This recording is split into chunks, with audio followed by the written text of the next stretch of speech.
Mobility in India has witnessed a significant change over the past 3 to 4 years. For the first time in history, passenger vehicle sales breached the 3 million mark in 2017. With the government of India keen on improving public transport infrastructure by focusing on last mile connectivity options in metros and tier 1 cities, the emphasis on efficient mobility is higher than ever before. One of the biggest topics or challenge for all the population here is the movement of people and movement of goods. What we see, mobility as such is integral part of our life in this country, and the industry is very important to us.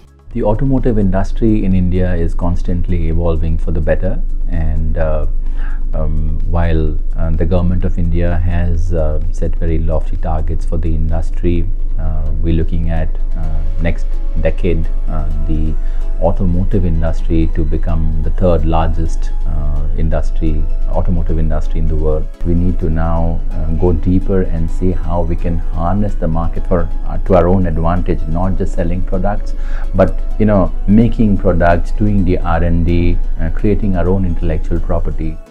Initially, people used to prefer buying small cars. Now, for the last couple of years, you see trend shifting towards buying bigger cars, UVs and things like that. At the same time, we are also having the challenge of the infrastructure upkeep to meet this kind of a growing demand what is happening, especially in the urban areas where traffic congestions, roads are not up to the mark and so on. On the technology front, with the government deciding to skip BS5 and go straight to BS6, we will see a lot more emission reduction technologies being implemented in India. Some of them could be selective catalyst reduction or diesel particulate filters and so on. Additionally, with the proposed introduction of CAFE and fuel economy regulations, India will see a significant shift towards hybrids and electric vehicles over the next 5 years. The Indian consumer is evolving quite a lot because of the because of the connectivity to the world, because of their movement to the world, and they are asking for exactly the latest in the world. In fact, sometimes better than what they see other part, which gives a nice opportunity for us like Hella or like other OEMs partnering to bring those things which is first time probably in the world sometime or the latest. The lifestyles, the way it is changing, your mobile phones, connected, social, these are all the things which are completely transforming the way people are going about their businesses or their own personal interactions and things like that.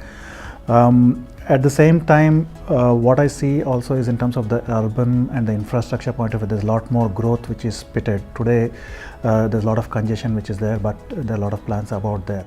So we need to marry the mobility solutions with the aspirations of the people, and I guess the GDP of the country is growing well. We have a very stable government in place. The income levels are rising, and so are disposable incomes.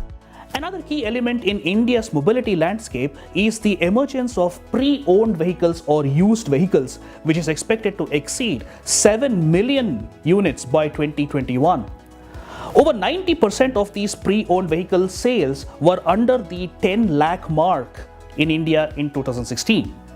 There's a huge potential because you see we have infrastructure deficit and we are mobility solution deficit.